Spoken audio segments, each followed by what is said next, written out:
220 AD, the Great Wall. 1420, the Forbidden City. 1997, Three Gorges Dam. 2002, China does it again. Chinese engineers and workers tackle one of the biggest construction projects on Earth. In the middle of the ocean. The biggest possible piece of infrastructure that they could possibly build. Welcome to Yangshan, on track to become the biggest deep-water port ever built. A 20-kilometer quay with 50 berths, over 30 kilometers out to sea. Linked to China by the world's second longest ocean bridge, where massive cranes, a cutting-edge control system, and some very, very focused personnel are already shattering records for loading and unloading gigantic container ships. Battling for supremacy in the world's biggest import-export trade. And Yangshan's not even close to being finished.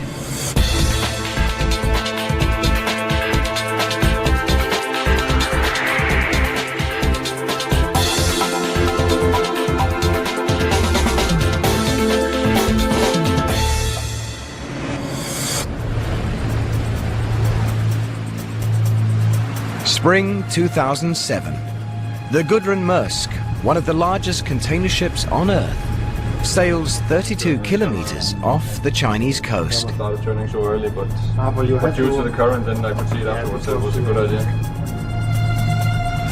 Her deck stacked high with 3,000 shipping containers. A multi-million-dollar cargo. And 32 kilometers out at sea, the crew of the Gudrun Maersk is just about to put it all overboard. At one of the biggest cargo facilities on Earth. The Yangshan Deep-Water Container Port. It'll be years before this megaport is finished, but Yangshan's docks are already over 3 kilometers long. On those docks, some of the world's biggest and brawniest cranes, high-tech trucks, one of the most advanced control systems at any container port, and some of the best container port operators in the business are getting ready for the Gudrun Maersk. They'll have a good day's work ahead of them, and they'll have less than a day to do it. From the moment this giant ship docks, they'll have just 20 hours to unload her 3,000 shipping containers and load her up with 2,000 more. Then they'll have to move the 3,000 unloaded containers to the mainland, over 32 kilometers of open sea. And there's no room for error. Every ship, every day, Yangshan's battling powerful rivals for supremacy in a billion-dollar business.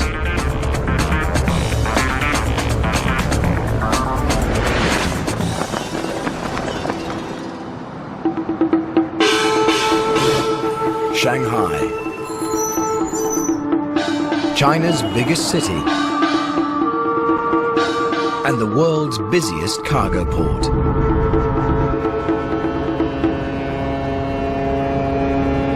In the 21st century, China's export-import trade's exploding by nearly 30% per year.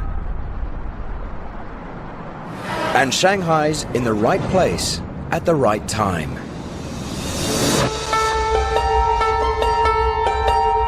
Located about halfway down the Chinese coast. Right at the point where the Yangtze, the world's third largest river, empties into the sea.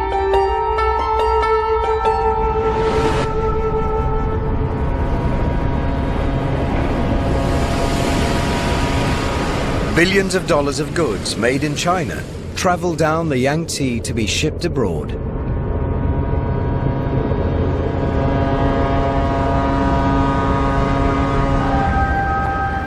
In 2001, that was 300 million tons of cargo.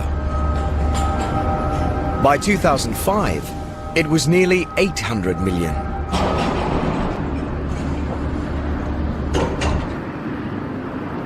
Shanghai should be sitting pretty.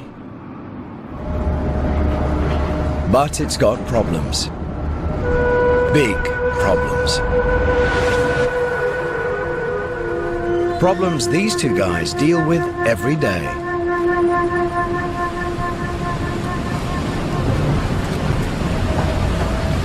Wu Jiangwen and Jiang Wei are Shanghai harbor pilots.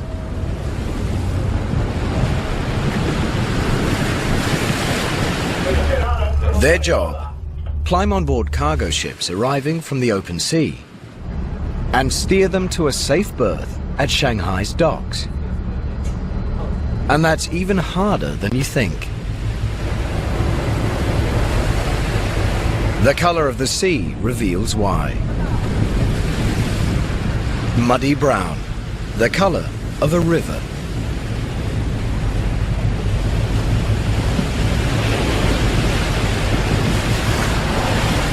Every year, millions of tons of silt wash down the Yangtze River and into the sea.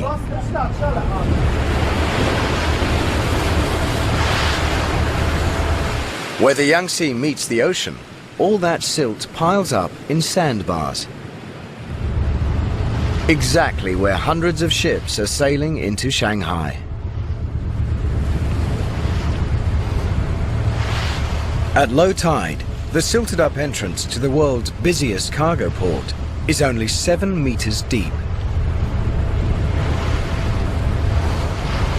And in today's world, any ship that can clear 7 meters is a mere rowboat. The biggest ships that come into Shanghai need 12 meters water depth. So they are very dependent on high tide.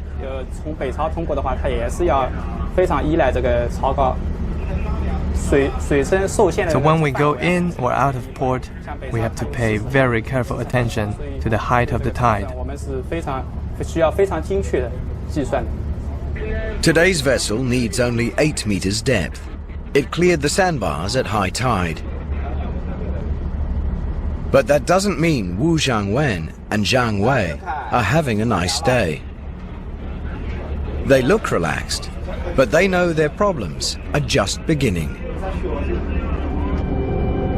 Because Shanghai's aquatic arteries are seriously clogged with more than just silt. Their ships now entering the Huangpu, a smaller river that runs through Shanghai. And they're about to steer it through one of the worst maritime traffic jams on Earth. Normally, we'll have more than 100 ships coming into the river mouth and another 100 ships going out over 24 hours. And that's just the big ships over 5,000 tons. I'm not even counting the smaller ones. It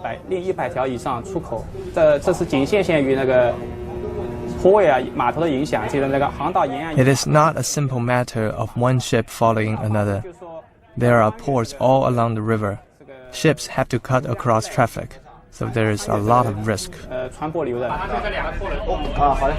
Shipping expert Matthew Flynn compares sailing up the Huangpu to commuting to work in the middle of the Indianapolis 500. It's probably one of the most exciting and memorable journeys that any ship captain can make. That doesn't mean that he's looking forward to it. It's probably the most challenging port entrance there is in Asia. And believe it or not, there's more. If you measure the Huangpu River bank to bank, it's 400 meters wide. But our two pilots know they're working with a lot less. The navigable waterway, the waterway that's deep enough, is fewer than 300 meters wide. In some places, is only a bit more than 200 meters. And that worries Shanghai pilots, because a moving ship needs a distance 3 to 5 times its length to turn around. To avoid a collision, a 100-meter-long ship will need 300 to 500 meters. And on the Huangpu, it isn't going to get it. For instance, the ship we're on today is 145 meters long. So when it comes into the river, it can't turn itself around. And ships don't have brakes like cars do. If you slow a ship down to avoid a collision, you can't steer it. It would just drift out of control. So if there is an emergency, there is nothing I can do. That's why everybody's glad when the tugboats finally take over and push the ship into the dock.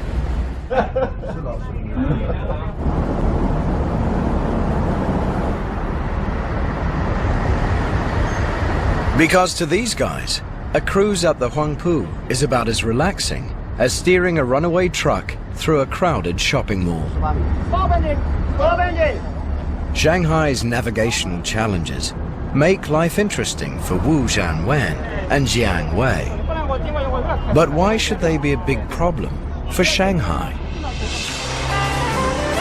After all, Shanghai's been a world-class port for decades. All that time, the Yangtze was choking with silt. And the Huangpu was never much wider. So what's changed? This has. The size of the ships sailing into Shanghai. Gigantic container ships. The most cost-effective way to move enormous quantities of freight around the planet. If they can't get their cargoes in and out of Shanghai, Shanghai can't give the world what it needs. Ships will go elsewhere, and Shanghai will be left behind. After World War II, shipping containers revolutionized the cargo industry. Unlike loose cargo, packed containers could simply be offloaded onto waiting trucks and driven away. The first ships carried only a few dozen containers. It didn't take a shipping genius to realize that the more containers one ship could carry per voyage, the more money ship owners would make. So container ships got bigger and bigger and bigger. Well, if you're making $1,000 per container that you're hauling across the ocean, and it's a dollar and cents type of equation, the bigger ships that you can build, the more cargo that you can carry. In the 1990s, Shanghai built new container ports at Waigaoqiao on the ocean just beyond the mouth of the Yangtze. Ships docking at Waigaoqiao didn't have to sail up the Huangpu, and the water there was over 12 meters deep. For a time, things seemed fine, but then the ships got even bigger. As big as the Gudrun Maersk, over 40 meters wide, over 300 meters long, longer than the Eiffel Tower, and needing deeper water than Waigaoqiao could offer.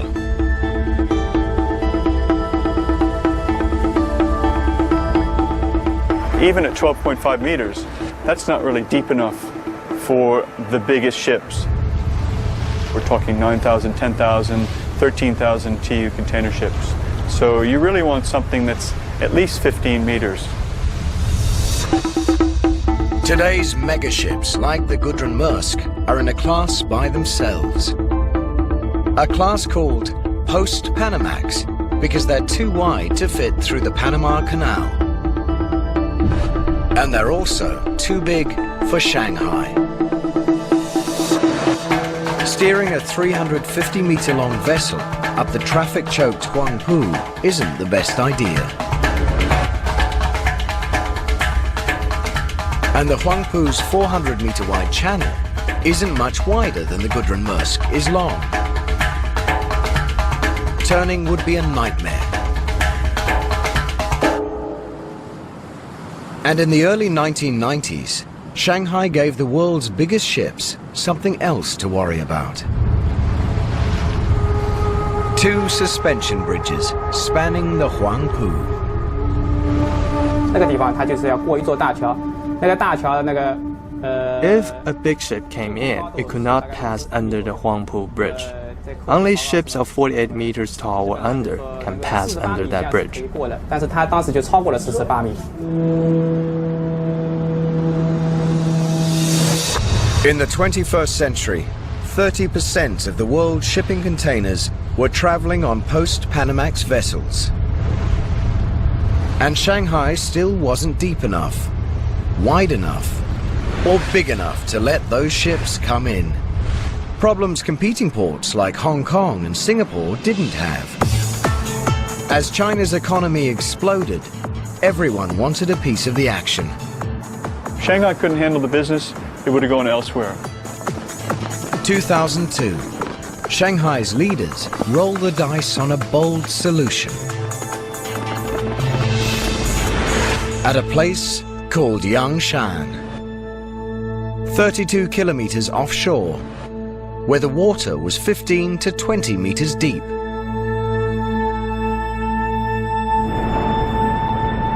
Today, Yangshan is a large island that can easily accommodate a world-class container port. But when Shanghai's engineers chose it, over 60% of it didn't exist. Yangshan was just what nature made it, a collection of tiny islands, with no room for anything but a fishing village. Engineers considered creating flat land by leveling the hills, but decided against destroying Yangshan's natural topography.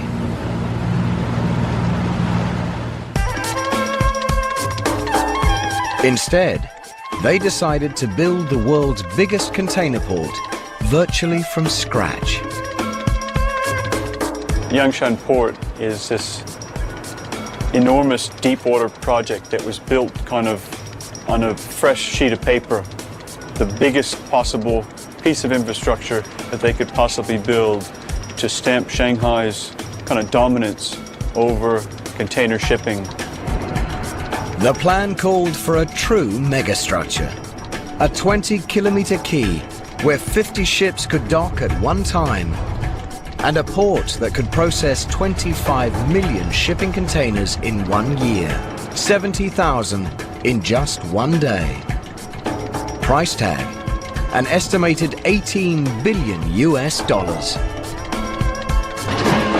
2002, construction begins on Yangshan Phase 1.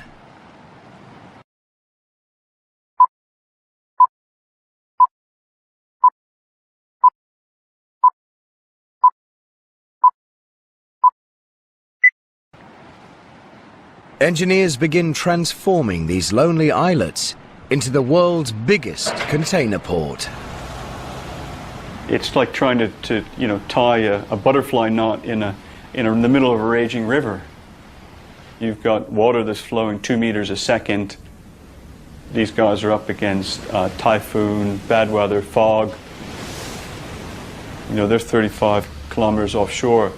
There's no power, there's no water. There's probably more inhospitable locations, but there certainly isn't a tougher location to work in for such a big project. Failure is not an option, and neither is delay. Shanghai's container traffic is growing by 30% every year.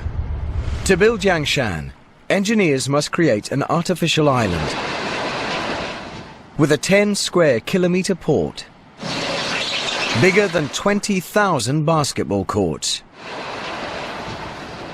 in ocean 15 meters deep.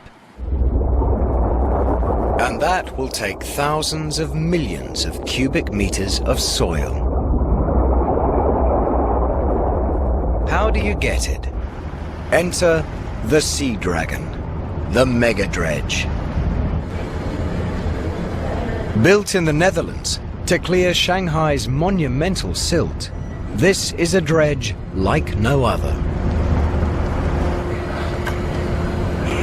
When the Sea Dragon swings into action, you can see how it got its name.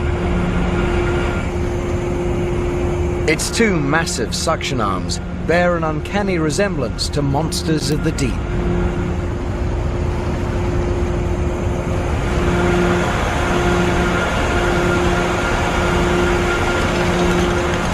Ocean floor mud as deep as 45 meters can't escape their jaws. And they don't just eat a lot, they eat fast, thanks to some mega power topside. In the belly of this beast, two turbocharged 12-cylinder diesel engines generate 9,000 kilowatts of power each. With that kind of power, the Sea Dragon only needs to pump 1 hour to fill its hopper with mud. In China, 8 is a lucky number, so the Sea Dragon's hopper holds 12,888 cubic meters. That's over 200,000 kegs of beer. Once the hopper's full, two gigantic pumps drain the water from over 12,000 cubic meters of mud.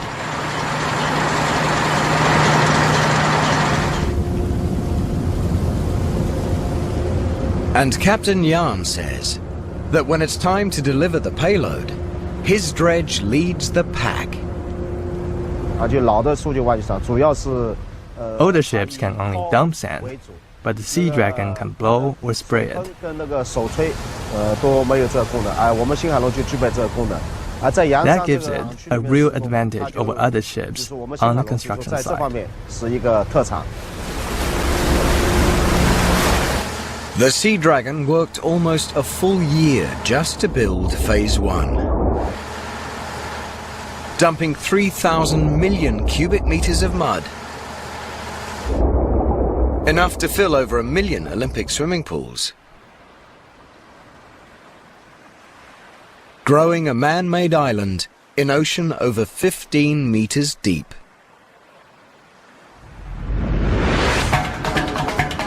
The Sea Dragon's done its job. For now. But there are still 2 more phases of Yangshan to build.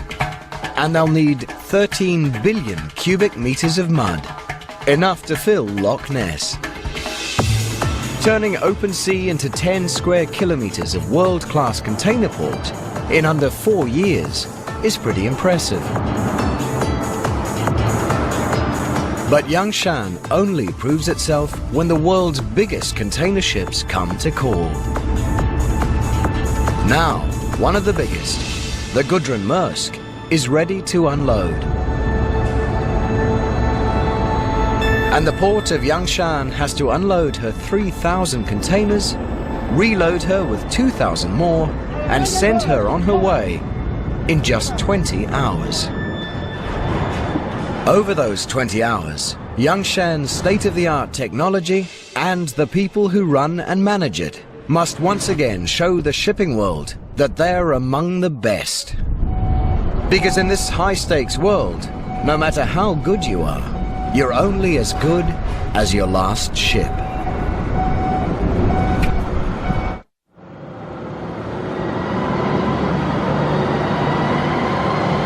12 noon. Unloading the Gudrun Maersk begins. 3,000 shipping containers in less than 20 hours. Every hour behind schedule costs thousands of dollars.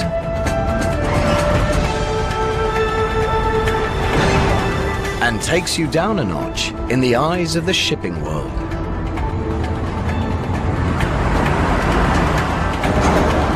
Only the best can pull this off.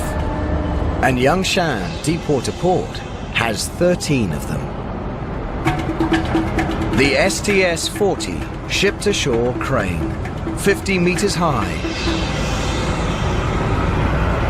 That's as tall as the fabled Godzilla.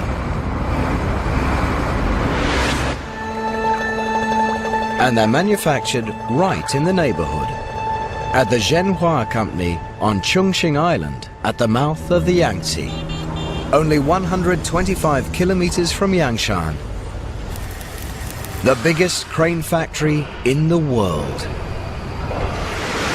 But even at this mega factory, where mountains of metal seem to float on air, the Yangshan cranes were a tall order.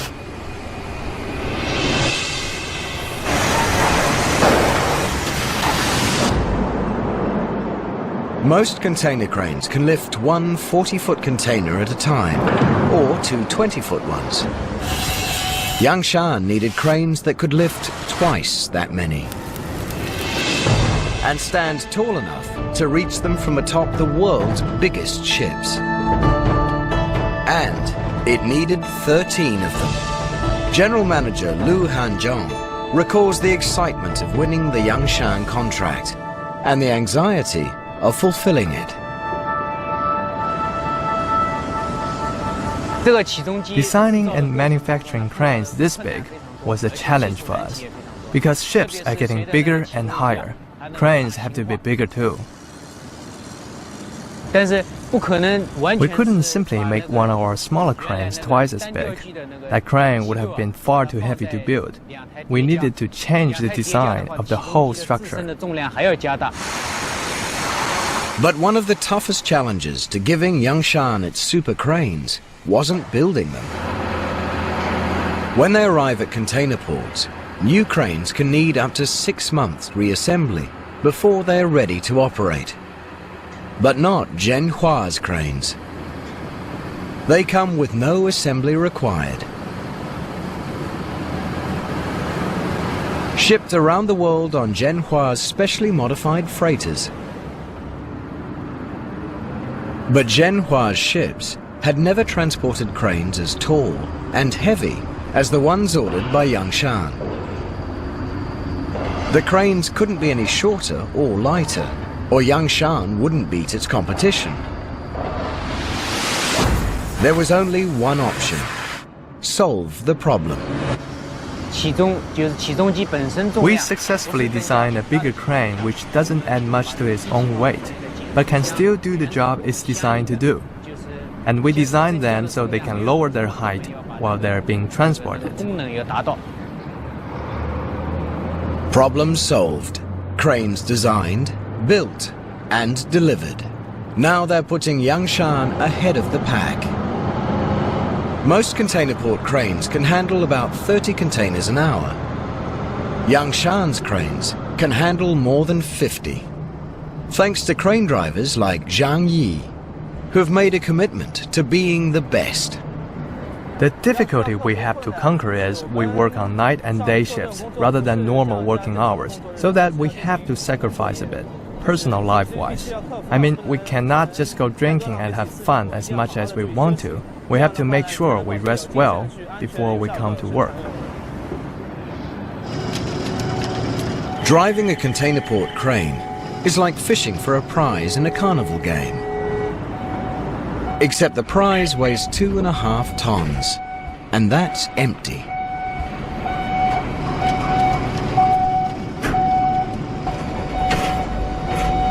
Sitting in a cab meters up, the operator has to maneuver the crane's lifter, called a spreader, into position over each container, then lower it by eye and by hand.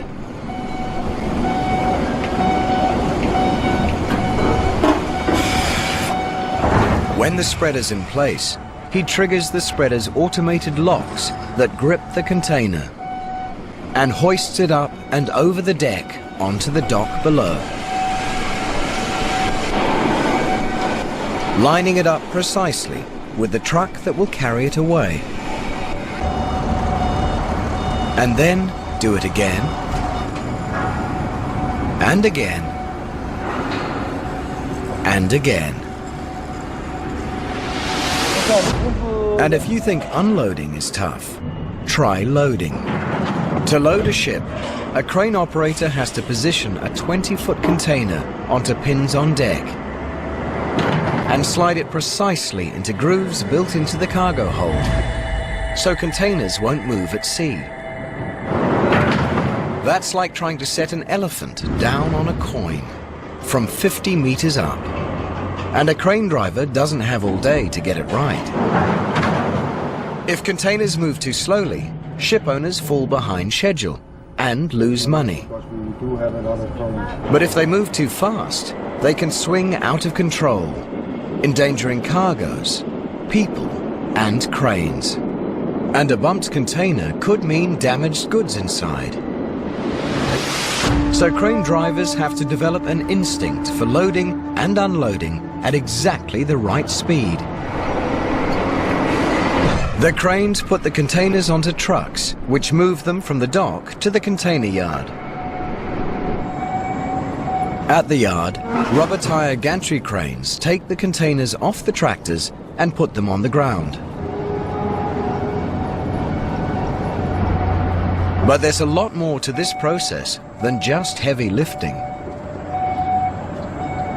Shipping containers look alike, and unless you can match their numbers with the list, there's no way to tell them apart.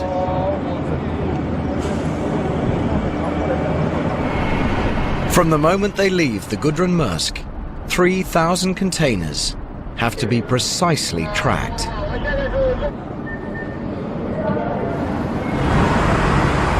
A misrouted container means unhappy customers and a bad reputation for Yangshan. A lost container is unthinkable. But it's unthinkable thoughts like these that keep operations manager Shi Min-hua fully focused throughout his shift. More than anywhere, the burden of success or failure rests squarely on his shoulders. For the duration of his shift, he'll bear the ultimate responsibility for keeping the operation on time and on track. The port runs 24 hours. We are under a lot of pressure to work fast, but we try our best to fulfill our service promises to our customers. If anything does go wrong, the buck stops with Shi Min-hua. And there's plenty that could go wrong.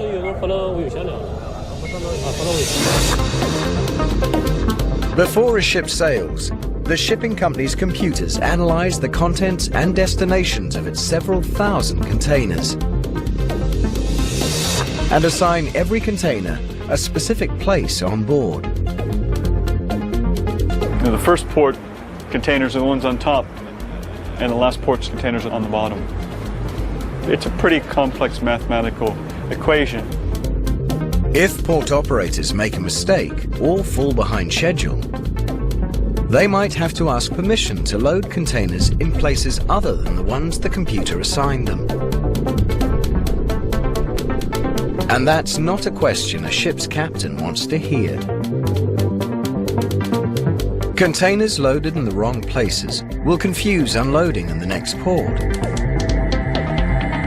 Badly loaded containers could make the ship unstable on the open sea. And Yangshan's competitors, Hong Kong and Singapore, each handle over 20 million containers a year with an error rate of less than 1%. All good reasons why no one at Yangshan wants to rock the boat.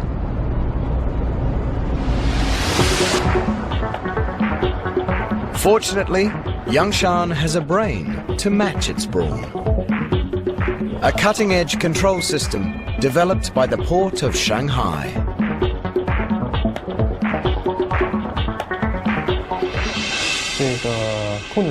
The operation control room has a highly developed CCTV supervising system, which can help to detect any potential problems. We communicate through walkie-talkie.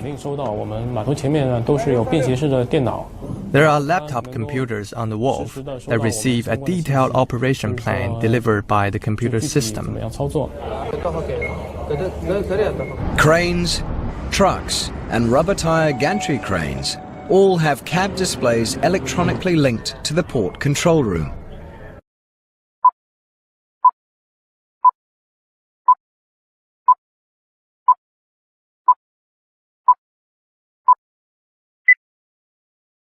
So crane operators and drivers know exactly which containers they're moving, when to move them, and where they go.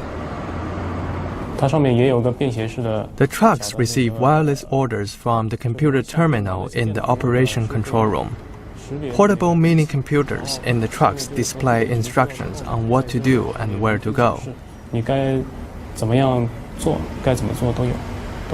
The trucks we use here are some of the best. They're equipped to transport containers on the left and the right. And the driver's cab has windows on 3 sides, which allows the driver to see a lot more.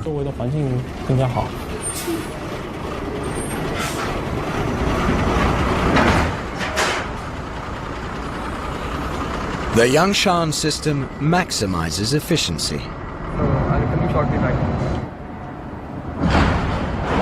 Sending ship after ship back to sea on schedule. Making crews and owners happy. So they're trying to sail at a specific time to meet a berthing window at another port down the road. Delays are just not acceptable. The unloading and loading goes on all night. And past the break of day. 20 hours after she docked, the Gudrun Maersk departs Yangshan, leaving behind 3,000 containers filled with imported goods. Taking with her 2,000 others filled with exports. Xi Minhua and the Yangshan team can finally relax and call it a day. A very long day. But Yangshan's job isn't over yet. 3,000 shipping containers have to be delivered. Customers have waited weeks for the Gudrun Maersk to bring them across the ocean.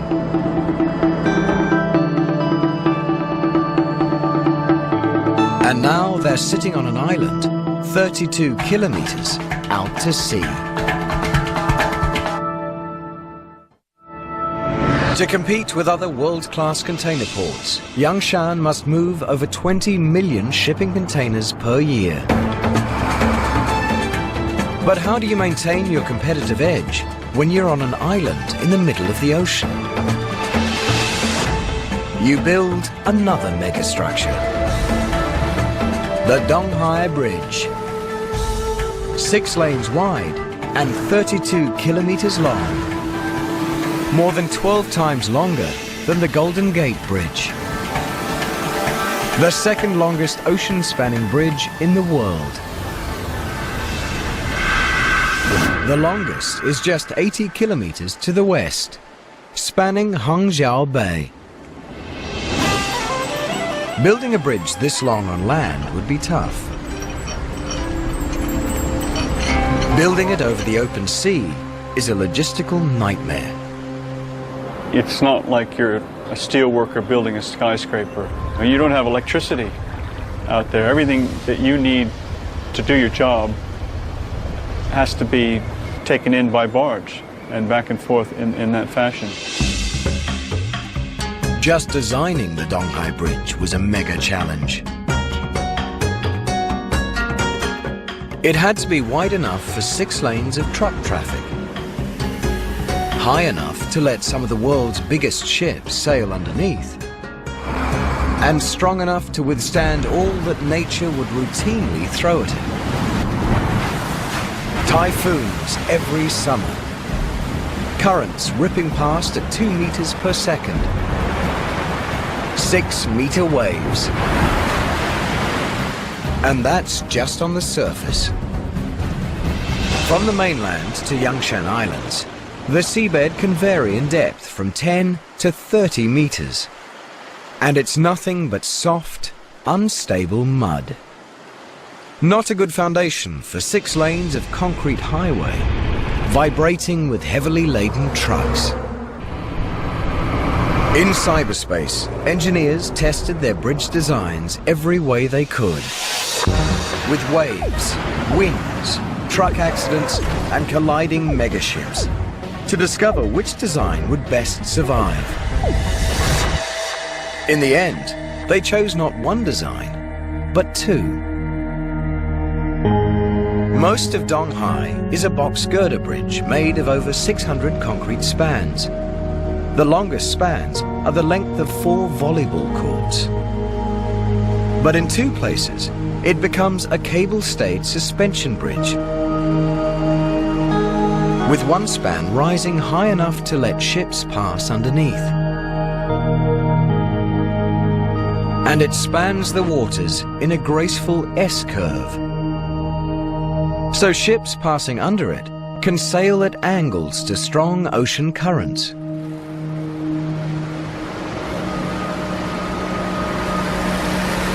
By 2002, engineers had a bridge that worked beautifully, on paper and in their computers. Now, they had to build it. First challenge: anchor kilometers of concrete in waterlogged mud, firmly enough to stand up in a typhoon. Engineers drove over 6,000 foundation piles into the sea floor, positioning them with GPS and 7 satellites within a 3 to 5 millimeter accuracy. 20 plus meters of water, then another 40 meters down below before they actually reached bedrock.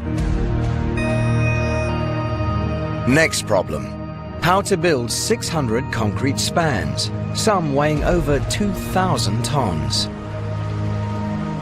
In the middle of a sea so rough, construction's possible only 6 months of the year. The solution was not to even try. Instead, the Donghai's builders pre-built its massive spans on land and towed them out to sea. I mean, it would be craziness to try to build the bridge, piece by piece in that position. And they had to actually, in the middle of the process, actually construct this new barge with 1,600 ton lifting capacity to move these bridge sections into position. From start to finish, nothing was routine about building Donghai Bridge, including the workers' lives. As construction moved further out to sea, massive bridge pilings did double duty as dormitories. On 10 December 2005, 42 months after construction began, the Donghai Bridge opened to traffic.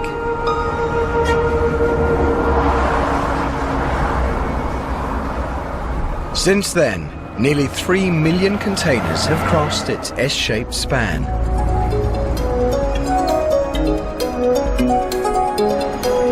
Under the watchful eyes of bridge operators. From this high-tech control room, they miss nothing that happens on, over, and under the world's second longest ocean bridge. Their eyes, some 80 surveillance cameras placed along its 32-kilometer length.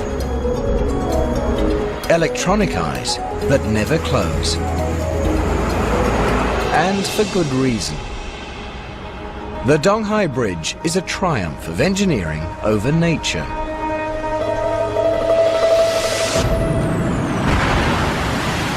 But nature isn't giving in that easily. Typhoons and fog can make driving on the Donghai Bridge hazardous. In 2006, Super Typhoon Chanshu battered China with powerful waves and winds.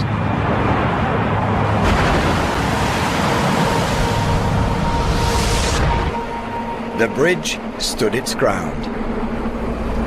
And by mid-2007, Yangshan had moved Shanghai from world's third biggest container port to number 2. Only 1 million containers behind its rival Singapore.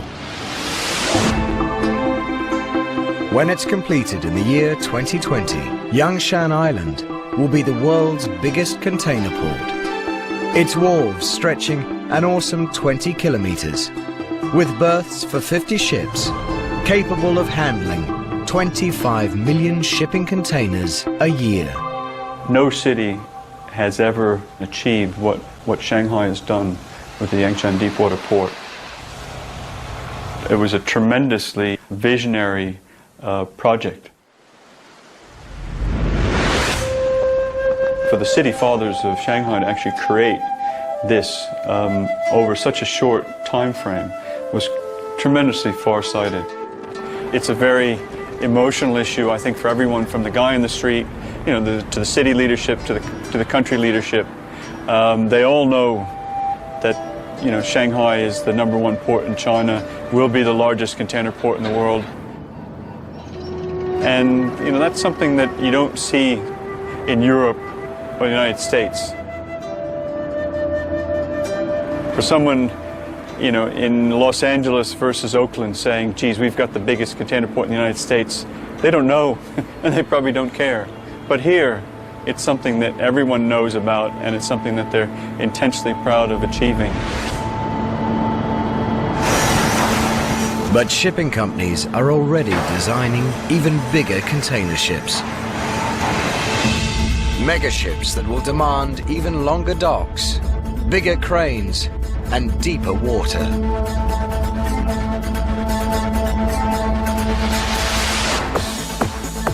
The biggest container port ever built may someday be just the first phase of an even bigger one.